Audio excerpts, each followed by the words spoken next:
माळशिरस विधानसभा मतदारसंघात यंदा कडवी झुंज पाहायला मिळाली।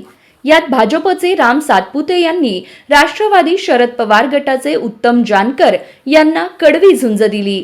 आता याच विषयावरून सोशल मीडियावर जोरदार चर्चा सुरू आहे। सविस्तर बातमी पाहूयात। त्याआधी आपण जर आपल्या हक्काच्या राजनीती चॅनलला सबस्क्राइब केलं नसेल तर सबस्क्राइब करा, जेणेकरून आमचे अपडेट तुम्हाला लवकर मिळतील। लोकसभा निवडणूक लागली तेव्हा मोहिते पाटील शरद पवार गटात आले। इतकंच काय तर मागील अनेक वर्षांपासूनचे मतभेद विसरून मोहिते पाटील आणि जानकर गट एक झाले। ते दोघेही पवारांच्या पाठीमागे राहिले। यावेळी जयंत पाटलांनी जानकरांचं तिकीट विधानसभेला फिक्स असल्याचं जाहीर केलं। पुढे तिकीट दिलं गेलं, निवडणूक लागली। मोहिते पाटील आणि उत्तम जानकर हे एक झाल्यानं जानकर हे मोठ्या फरकानं निवडून येतील असा अंदाज होता। सातपुते हे बाहेरचे असल्याचा प्रचार झाला।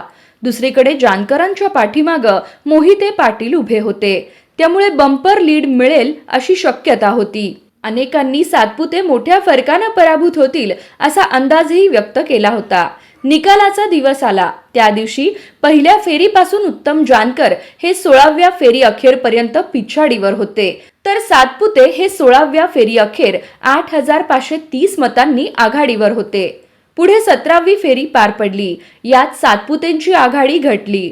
त्यानंतर जानकर यांची आघाडी वाढत गेली। अखेरीस सातपुतेंचा 13148 मतांनी पराभव झाला। माळशिरस मधील दोन मोठे नेते मोहिते पाटील आणि उत्तम जानकर हे एकत्र असताना देखील जानकरांना मोठा विजय मिळवता आला नाही।